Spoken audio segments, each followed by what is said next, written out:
life's not perfect, but we have the ability to go create impact. We can create wealth. I always tell my kids, there's a million ways to make $1 million. Pick one, be passionate about it, and go. You're listening to the No Labels, No Limits podcast with best-selling author Sarah Boxx.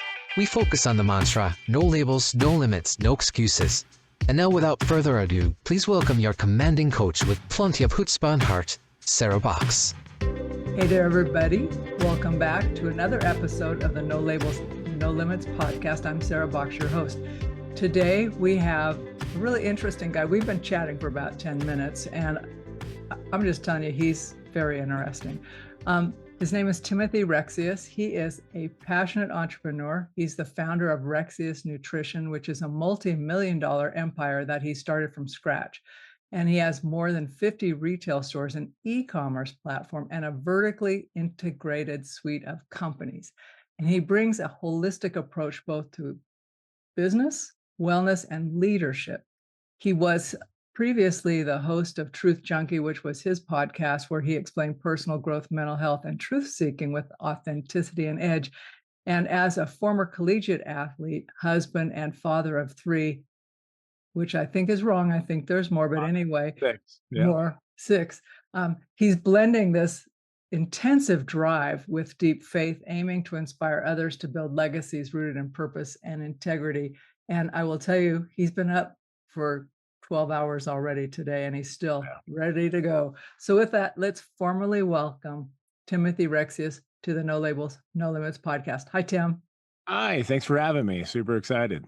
Yeah. So just as an odd question to start with, as like one of those little known facts that you just shared, for someone, myself as who I'm speaking about, who never really thought about this before, if you would have asked me how popular do you think popcorn is outside of the bounds of the US, I would have thought probably not very. But so share with our audience the little tidbit that you told me about popcorn in a certain country. Oh, I got the opportunity to represent the Made in America initiative in Dubai and meet all the UAE GCC countries. So about 67 total countries that were represented. And I have a Omaha protein popcorn. So it was a healthy snack. And that area, especially in Dubai, is putting a lot of money into whole family health. So I was like, yeah, I'll go. And I'm like, I thought I was going to explain what popcorn was the whole time I was there. Cause I thought, I don't know, just call it ignorance, arrogance. I thought popcorn was an American thing. And I get there, and the very first guy I meet, I'm saying, well, popcorn is corn. And he looks at me like I'm crazy. I go, what? He goes, the Crown Prince here owns the popcorn manufacturing facility. Popcorn is our number one snack. I go, oh. And I realized after, doing research that popcorn is actually the number one confectionery snack item in the world. More popcorn is consumed than anything else. And so I have a healthy spin on a protein popcorn, and it's been fun. And they're like, well, you made this company without doing any research. I go, well, kind of. I have 6 children, and I wanted to have a snack that I could trick my kids into eating that had protein without them knowing it. And then my parents, the 2 demographics, right? The elderly and the young. And I just was trying to solve their problem, not the whole world's problem. And it turns out other people like it too. But I'm very happy to say that popcorn is number one everywhere. Okay, so before I forget to ask you, and I probably would if I just continued on with my predefined questions, how do you make popcorn a healthy protein snack? What is that taste like? All right. So the first step is making sure you have a popcorn that's non-GMO. It's not, genetically modified. It's gluten-free, that doesn't use any extra hormones or pesticides. And so we start there. And now I work with one of the largest finished popcorn manufacturers in the United States who understood my craziness, what I was trying to do. And then what we use and what makes it really different for protein snacks is most protein snacks you eat today, guys, when you buy it at a store or the gas station, use pretty much the lowest grade protein on the planet. It really is very, very, very low grade. And because of that, it doesn't digest very fast. And so we'll start there. So when you're done working out, I don't care what it is you're doing. You're playing pickleball, you're lifting weights, you're going for a run. You have about 45 minutes to an hour to get protein to your muscle to cause repair. Most snacks, I would say 99% of them will take 3 hours to digest. So they're not actually going to repair any muscle. they are going to put some protein in your system, but hydrosylated proteins, which I use, digest in 6 minutes. So it doesn't matter if it's a nursing mother, it can feed baby. If you're 85 years old and have digestion issues, your body can digest this protein, and because I use the highest quality, it's completely flavorless. So I figured out after about 600 very, very, very bad batches in my kitchen and a cracked tooth because we forgot to take the seeds out of one batch, I invented the caramel corn, blending it into the natural flavoring that we were using. And that would be 100% flavorless. And so I knew, having 6 kids, and 2 of my brothers are doctors, and I'm the crazy witch doctor of the family. I knew if I told them it was healthy, they wouldn't eat it. So I put it out in bowls at Christmas, and they all ate it and kept saying how great it was. And then finally I started smiling, and my little brother was like, "Oh God, this is healthy, isn't it?" And I'm like, "Yes, but you didn't know." And so I designed the macronutrients for athletes because I used to coach a lot of pro athletes. We called it a different name back then. It was Optimal Performance Popcorn. And then my daughters, God love them, I have 3 of them, and I think they do things just to get a rise out of me. If anybody else has daughters, That's what we do. That's what you do. And they kept bringing home gigantic bags of Smart Pop white cheddar, the low calorie, which is good, just to upset me. And so I spent another 6 months inventing the white cheddar popcorn of ours using organic coconut oil, no sugar in that one, and hydroxyl, so it's kind of like a pre-workout if you know macronutrients. And knowing that they wouldn't believe me, I emptied a bag of her Smart Pop white cheddar, filled it with mine, and I resealed it with her hair straightener. And then I set up a hidden camera, like a candid camera, to get it honest. And so all of a sudden my house is the hangout house. I got 5 or 6 high school, 18, 17-year-old teenagers eating it, being like, "This is the best one they've ever made." And I started smiling, and my daughter goes, "Oh God." I'm like, "Yes, ma'am." And I'm happy to say, of the 8 flavors we have, white cheddar is number 1 worldwide in all 14 countries we're in. So Wow. that's kind of how we started it. And it wasn't until about December, I'd say right about the beginning of 2023, I became the president of the Chamber of Commerce. I got voluntold into this position. And before then, we were just selling it to nutrition stores and gyms and athletes, and that was pretty much it. And the local grocery store asked if they could carry it, and I said, "I don't know if it's going to work. It's a really ugly bag, had a sticker on it." I was selling it to guys like me who don't care You about don't care. No, and I'm like, "Well, how about we do it on consignment in case it doesn't work?" They outsold my own retail chain 50 to 1 in a month, and it turned out that little kids, soccer moms, and grandma and grandpa love it more than anybody. So we rebranded to the Omaha Protein Popcorn Company. And 2 years later, we were in 14 countries and probably 150,000 global retailers. Okay, so while you mentioned this, you kind of slid past it. What is the macronutrient balance in that? Well, and the thing is, people need to understand when it comes to macronutrients, and everyone, and I do this a lot with our marketing company, because you get the people online that like to make comments, and I could spend all day explaining macronutrients. So, all right. So post-workout for athletes, when I'm designing something, what I want after they're done working out is no fat at all. I want 0 fat. I want easily digestible carbohydrates, usually sugar, some sort of easily digestible sugar source, and a very, very high quality, fast digesting protein. And so that's what's in all 5 candy coats. The caramel corn, peanut butter, chocolate peanut butter, rainbow candy is basically sugar at like a 3 or 4 to 1 ratio of protein, because your body, when you're done working out, you need glycogen. Otherwise, your body converts your protein into sugar, because your body has to have glycogen. And so that causes what they call an insulin mimetic response. So what people don't realize is that your metabolism gets so ramped up so fast that you're going to burn the calories of about 80% of that sugar anyways. And then it all floods to your muscle tissue. Now, every once in a while on a social media ad, be like, "There's sugar in that." I'm like, people need to understand sugar's not bad. Sugar and fat together, that I'm trying to avoid.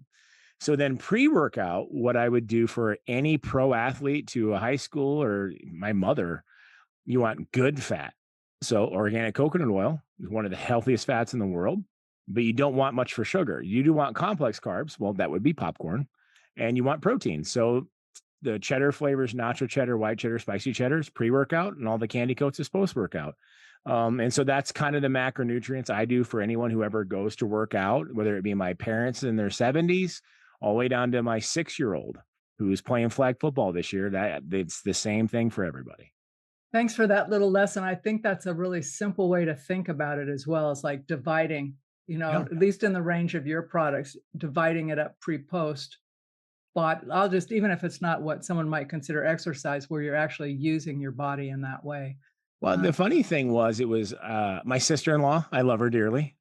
She was not sold on my salesman abilities when she first met me, and my godson, their son, beautiful boy, and he's got the coolest godfather ever. So that's my shameless plug. When she was pregnant, she got gestational diabetes, which happens to a lot of women, yep. and the hospital here gave her 2 bags of our white cheddar popcorn and said this was an approved snack for gestational diabetes or nursing moms. And she texts me, I go, so now you're a fan? She goes, now I'm a fan. And as my favorite brother-in-law, I expect 2 free boxes at my house by tonight. Sounds good, So yeah, I mean, and that's the whole thing. It's just a snack that, it's not perfect. I didn't design it to make it perfect. I made it a much better, healthier version for the vast majority of the population that's deficient in protein and that they might actually enjoy doing it. Because let's be real, we've all bought a pair of pants or my wife a dress that's a size too small 3 months before the reunion or the wedding, hoping we'll get it. And then we're going to eat the protein bars. And as soon as the event's over, we quit. We all do it, and they don't even taste that good. So having a snack that people actually want to eat all the time, that was my goal. So, and I think we've succeeded. I was going to say, it sounds like you've succeeded and then some in Yeah. that aspect. So you weren't always in this space, and Mhm. you've described a bit about Rexius Nutrition. Now I know you've got a lot within that business, Yeah. but I'd like to know, in your past, you were Mhm. actually homeless, Yes. sleeping in a car, right? So how did you go from there to knowing how to run your business to actually doing your business? I think I was homeless for about 6 months, sleeping in my 83 Oldsmobile, which as I show kids in high schools when I give speeches what it looks like. Cause back in the day, you used to make cars like 38 feet long. So I said, don't feel that bad for me. It was like a 2-bedroom apartment. That's how they used to make them back then. They used to glide down the highway. Right. But I got myself into a situation where I just didn't have any money, and I just couldn't get any free housing through college. And I'm like, I'm going to figure this out. I had the choice of paying rent or starting my first business. It really is where it came down to. And I'm like, either I'm going to really be the guy that I want to be, or it's all talk. And so I bought a lawnmower and a trailer, and I started my first business, Poor College Kids Lawn Service. That's what we called it. And I slept in my car for 6 months. And as I went back into college for football that fall, the NCAA found out, and the college found out and forced me to get a dorm. It's probably a good thing. And the winters in Nebraska are quite cold.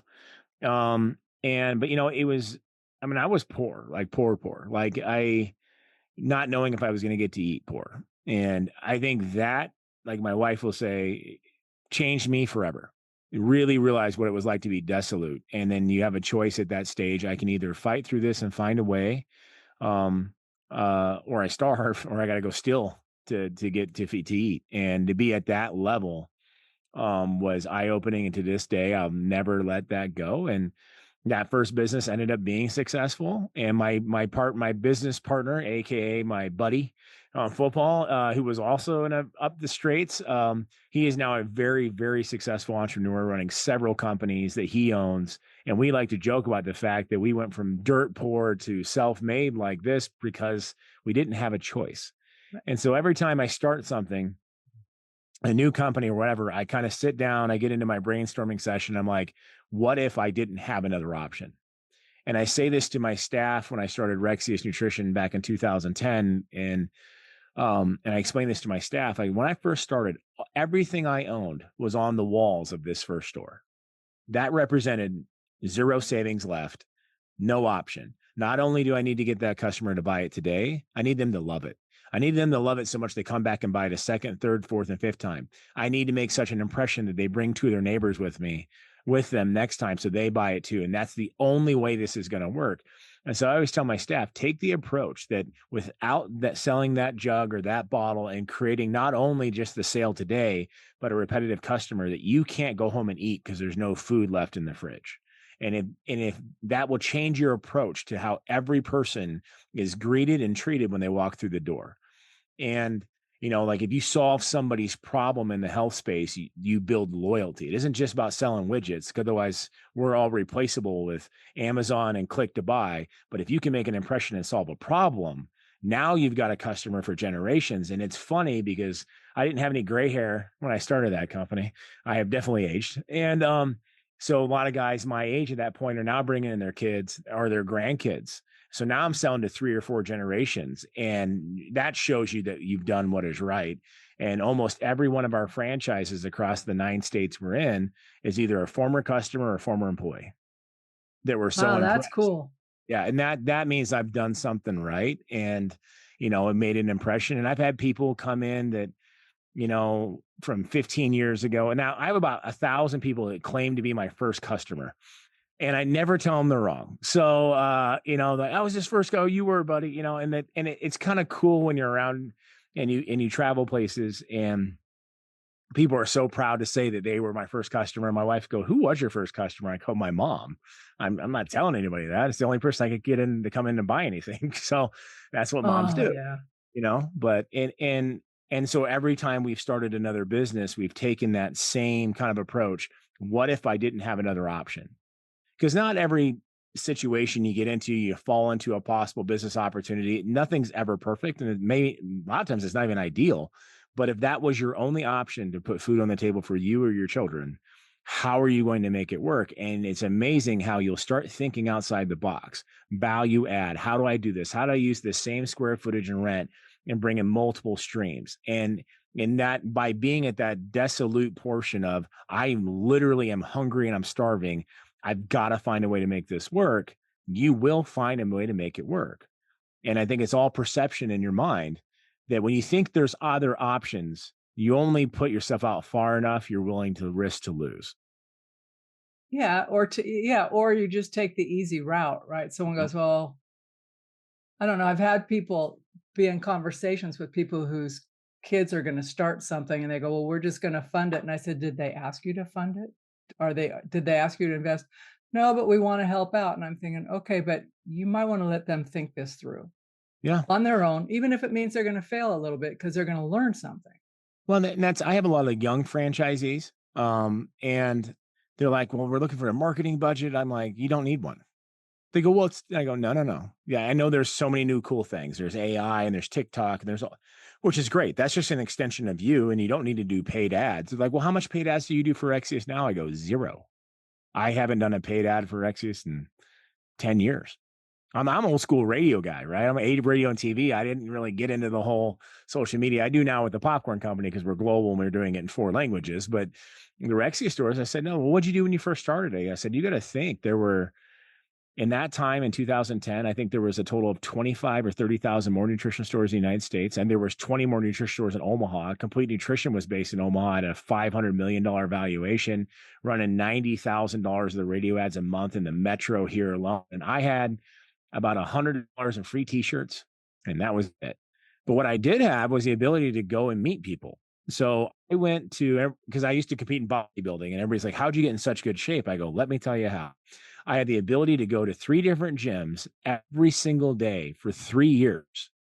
I had a rotation of about 20 different gyms I was going to. I was literally working out 3 times a day, one hard, and the other 2 were kind of, just going through the motions. And I met every single person who stepped in the foot of any gym over 3 years, and try not to be creepy, but be likable. And you're in the sauna, you're hanging out wherever it is. And I'm just being nice. And I had samples in my bag and almost looked like a drug dealer, probably just passing out free stuff, and just got to know every single trainer, every single door person, cleaning person, every person who worked out, class instructor at every gym in Omaha that I possibly could.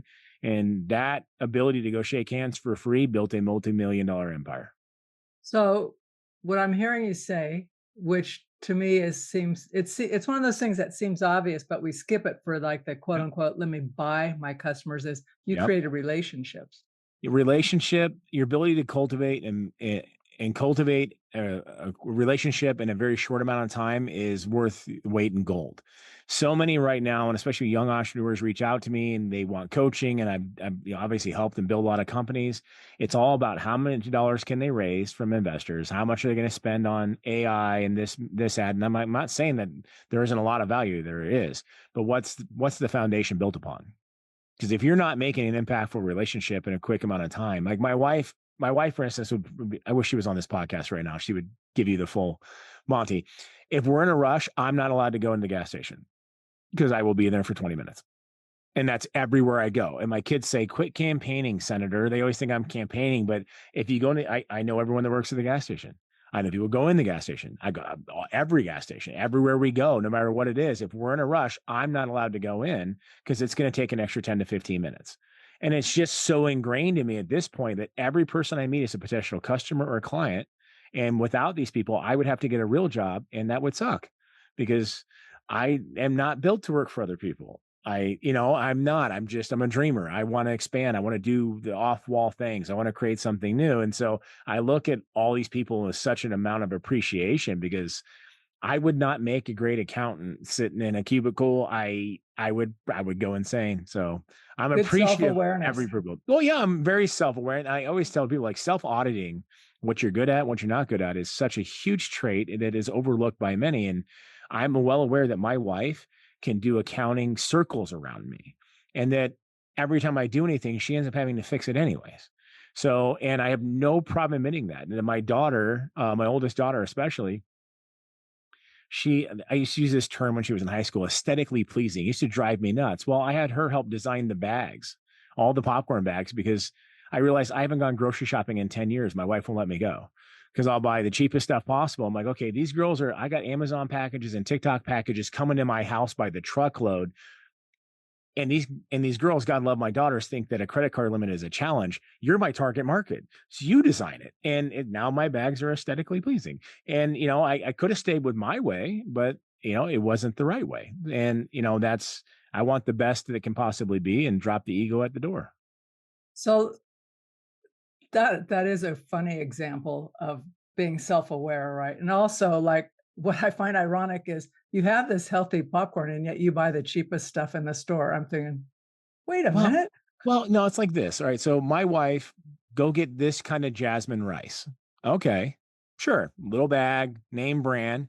And then I see a 50-pound brown bag of the stuff on the bottom of the ground that would last us probably 3 years with the super coupon on it. And that thing's over my shoulder. We're going, right. And that's at one point, because I have 3 daughters and I didn't grow up with sisters.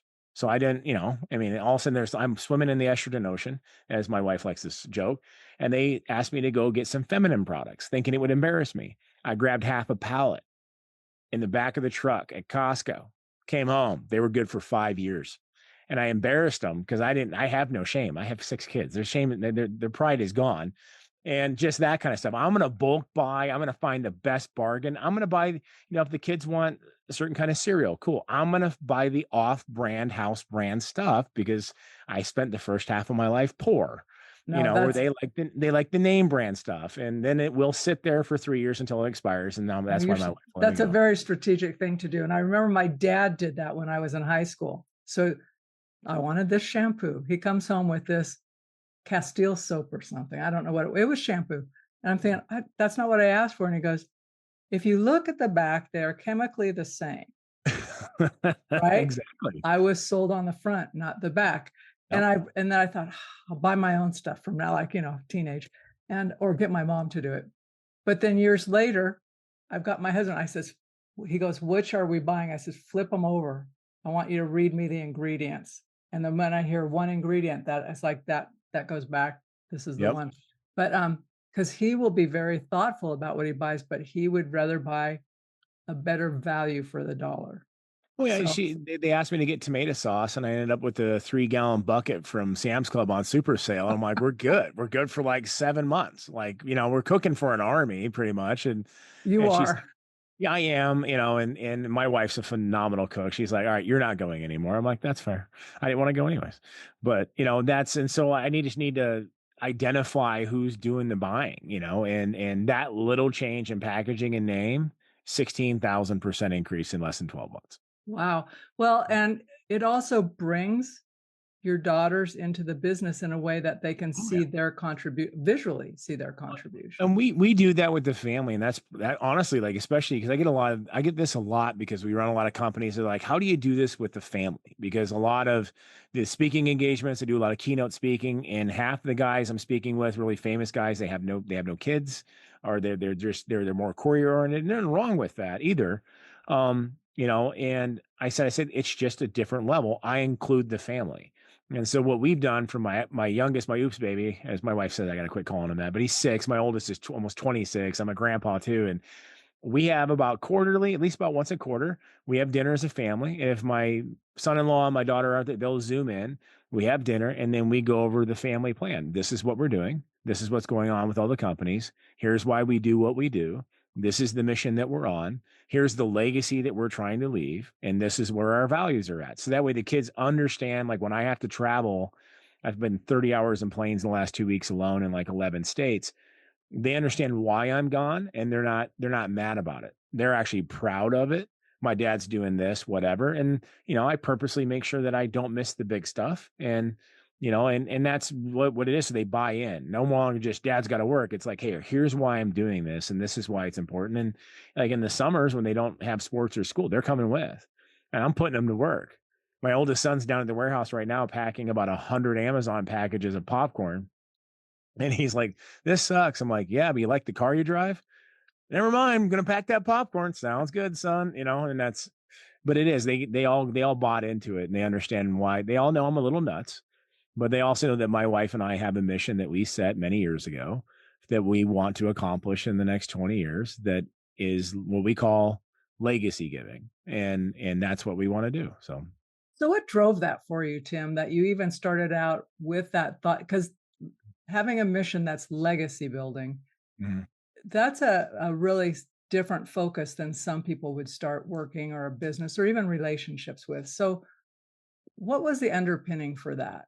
Well, I went from homeless to being pretty well off within a few years, and I invested all my money into real estate, and was like, I'm really making it. I'm only 28. I'm killing it. I'm interim vice president of operations for a Fortune 200 company at the time, and everybody remembers that 08, 09 housing crash. Very well. Yeah, well, that led me to going bankrupt. And so I have poor to wealthy to poor real fast. And that let me sit there. I'm like, okay, I didn't even like the job. It was a good job for learning. I will take the lessons, but I didn't like the product. Didn't like what we were doing. I didn't like dealing with the government, especially. It was pandemic outbreak response and chemicals, and I just didn't like it. And I'm like, well, I'm broken, miserable. I could be broken, happy. Because I worked in nutrition in high school and in college, and I loved it. I love the ability to help somebody change their appearance. Look good, feel good is an expression for a reason, whether it be mental health and physical health. And I just love the power that you can. I've had people come in that are overcoming financial reversals or divorce or bank, whatever it might be. And all of a sudden you can change their day. They start looking good. They feel good mentally. And I just loved it. And I'm like, all right, well, I might as well be broken happy instead. So every dime I had left, I started that first store, and I've never regretted it since, and so I've always kind of taken that, all these debts, and I hate seeing people in debt because sometimes it's not their fault. And, we had medical debt. I did. And at the time, and had a bunch of surgeries, and my attempt at trying to get the NFL led to an artificial shoulder. And then I had 8 knee surgeries. Like I'm half man, half plastic. As my kids say, I can't go through a medical detector at the airport without it taking 60 minutes, which is true. And I've seen it happen to people filing bankruptcy because of medical debt. And my wife and I read a story not too long after I started Rexius that a church was raising funds down in Florida someplace to build a building. And I'm a very faith-filled person. And they decided, they prayed about it and said, we're not going to build a building. We're going to go to the hospital, get the top 100 most past due medical bills, and we're going to pay them all off. And we're going to go give the paid receipt to the people at the door. And to this day, I say the story. I've probably told the story 1,000 times, and the hair on the back of my neck stands up. And at the end of the day, you should be doing something that makes the hair on the back of your neck stand up. And that's what I want to do. I want to build a certain amount of wealth, and then I plan on giving it all away. and just making an impact in people's lives that go, wow, and that's what I want to do. And that's the legacy that my family wants to leave. And my kids are so on board with this. We're a blended family. It's a hers, mine, and our situation. And my wife and I, like for our honeymoon, we went on a mission trip to Puerto Penasco, Mexico. And we built houses for the homeless for 5 days.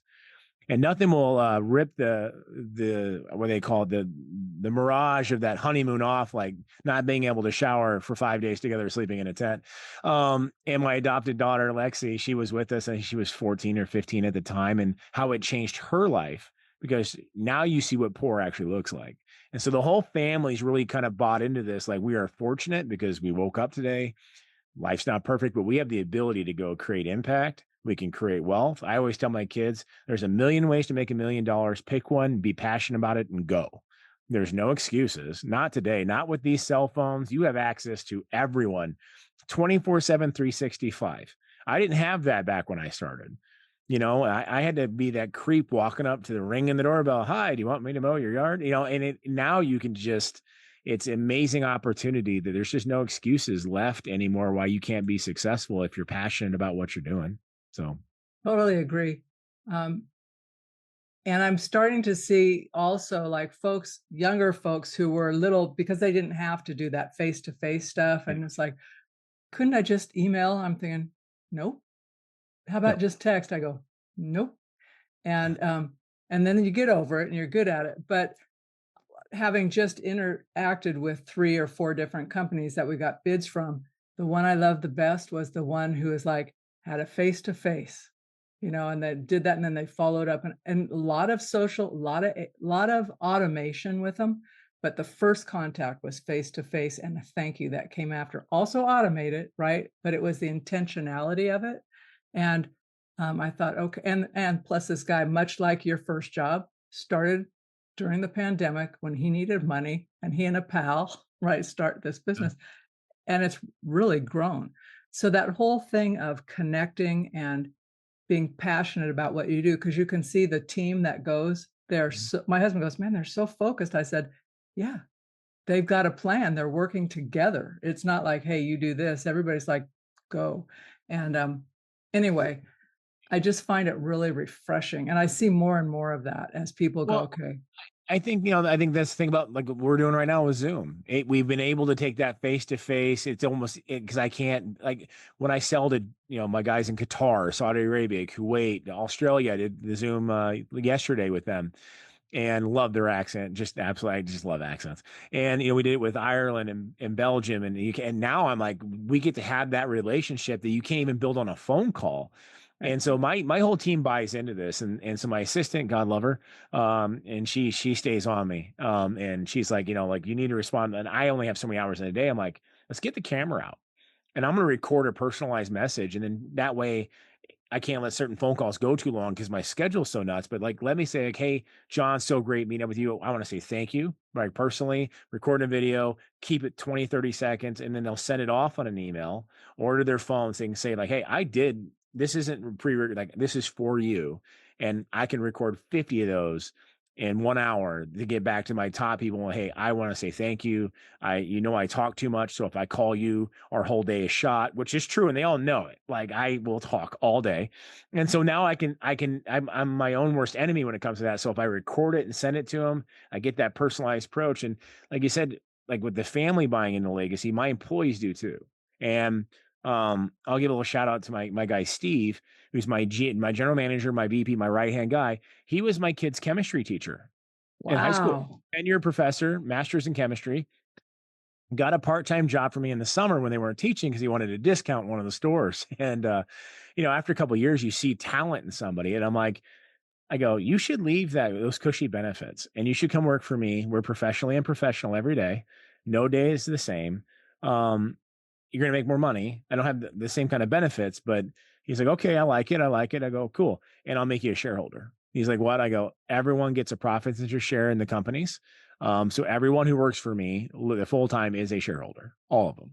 And so like, if we sell the popcorn company for, let's say $100 million, I have a bunch of employees that are all going to get $1 million paychecks.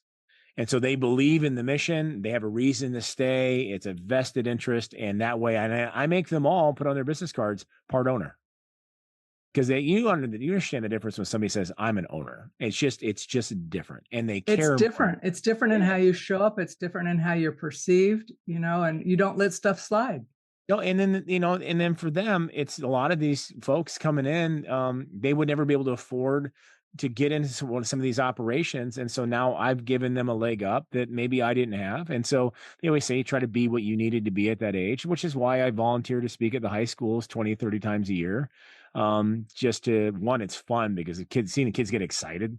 And I know all the teachers here, and if they don't have lesson plans, they know I don't need any notice to talk because I just like to talk. Then they get a day off and I get to talk to 1,200 kids, and then they get excited, and then they motivate me because they're bringing ideas to me that a normal mid-40s guy would never think of, because I don't hardly understand my own 20-year-old. So, but yeah, it's fun, and it's and everyone buys into it, and that's the best part is like I look forward to Monday morning, and I always told everybody else, I told my kids as they've had jobs and then, they're in their professional careers, my older kids, if you get to the point where you're not looking forward to Monday morning, it's time to make a change. So. That is so true. I know for me, I've always loved work, but it's that point at which you're going, I don't want to go. And I'm thinking, I don't say that. I never say that. So when I start feeling that something's out of whack and it needs to be addressed. Yeah. And, it's my decision, my choice, and my responsibility to do that.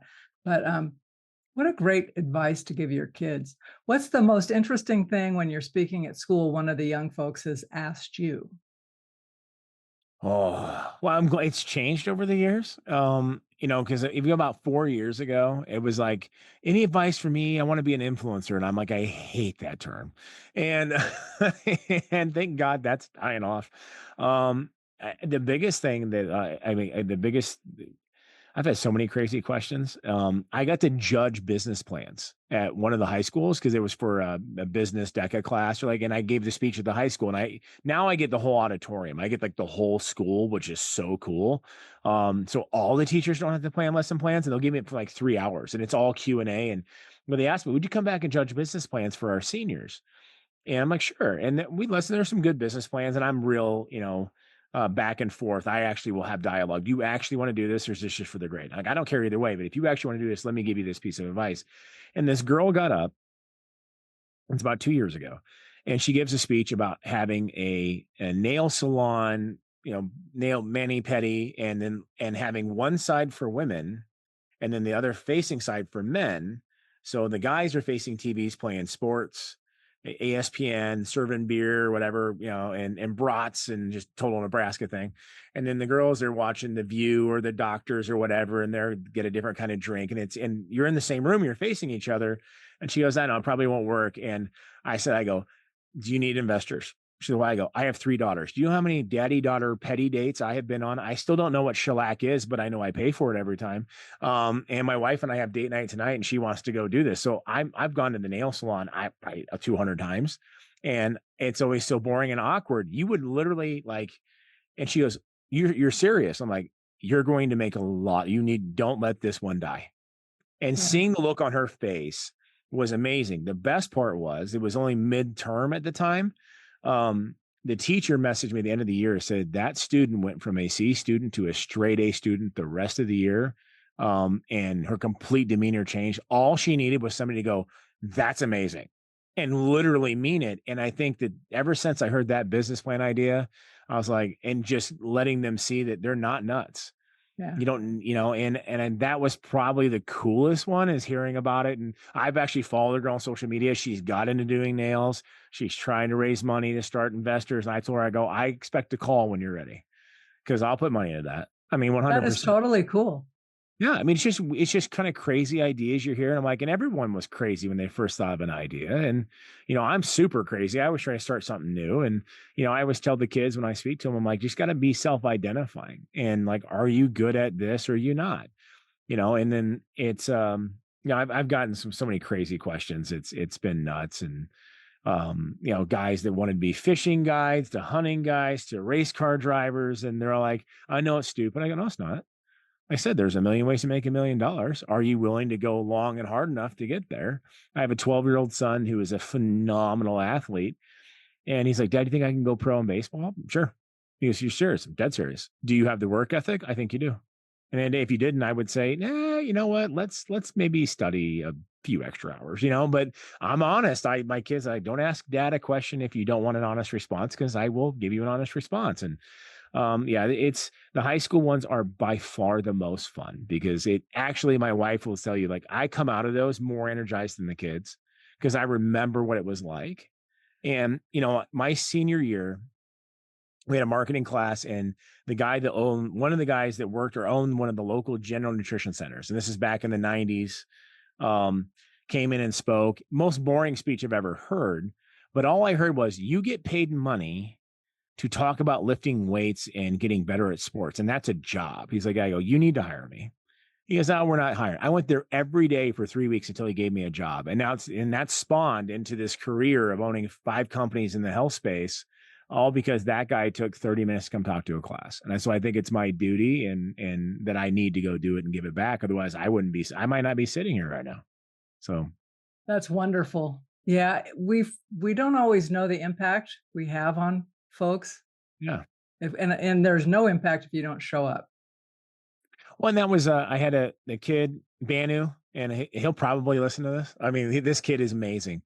Family's from India. He was the first, he wasn't even, I think he was born in this country. I'm not sure, but I met him at one of the high school speeches. He's like, hey, can I get a job? I was trying to hire him. So he worked out at the gyms I own. And he ends up inviting me to his graduation party last year.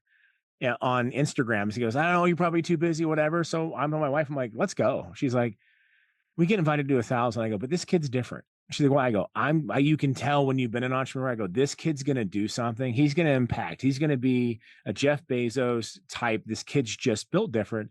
And we get there and he's like, oh my God, you came. I didn't realize he had taken a picture with me outside one of the high school speeches, and it was on his board. Like when you walked in. His vision board or something? Yeah. Yeah. Wow. And I go, what's that? He goes, well, you're the goal. I'm like, oh, don't say that, man. I'm gonna start choking up, and his authentic Indian food. They're like, you're going to eat 100%. And my wife's like, this is amazing. And all these kids came and you came. I'm like, well, you invited me.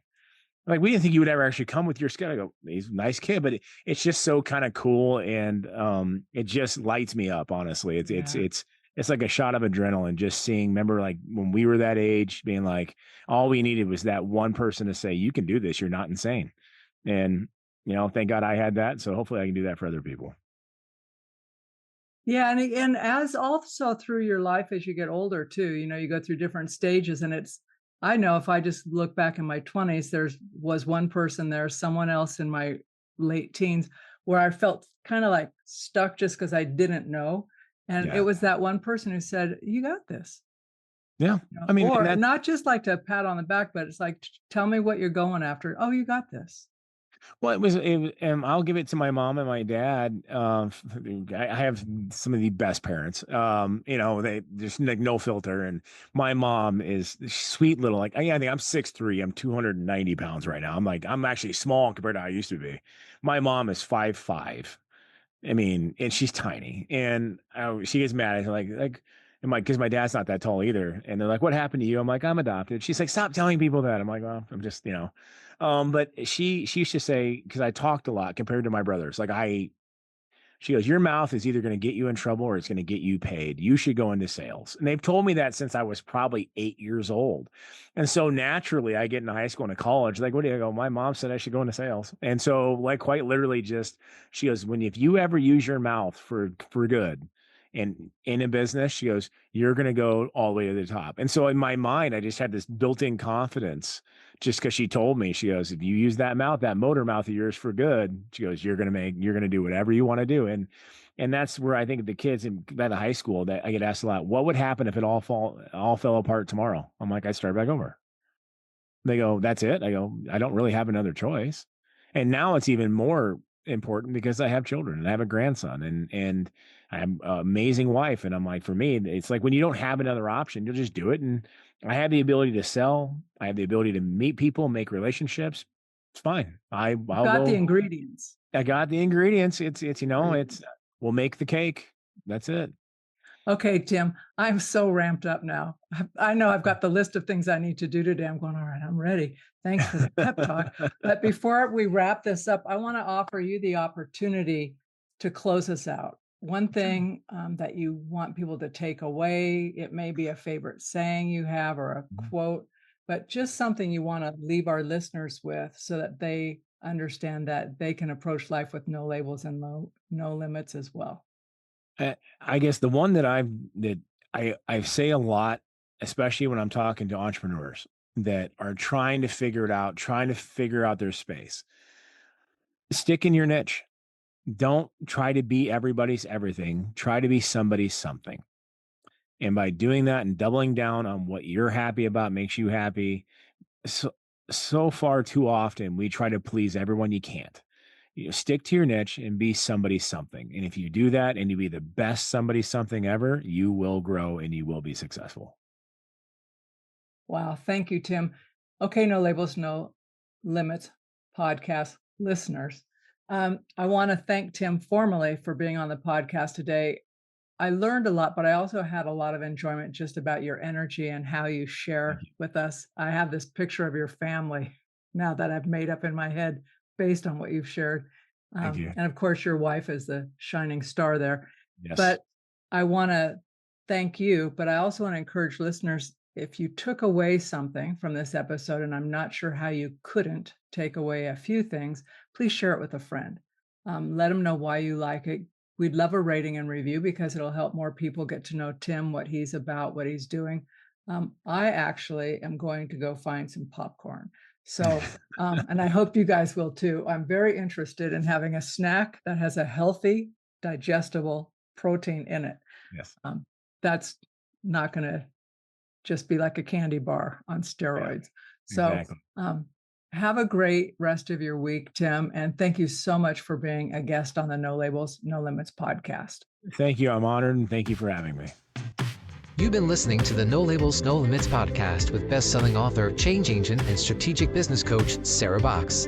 You can grab the show notes and find out how to work with Sarah at sarahboxx.com/no labels, no limits podcast. We'd love this podcast to reach as many people as possible. Please remember to rate, leave a 5-star review, and share the podcast with someone you think would get value from this conversation. Till next time, keep taking those daily action steps to align your purpose to your principles and achieve your goals in business and life.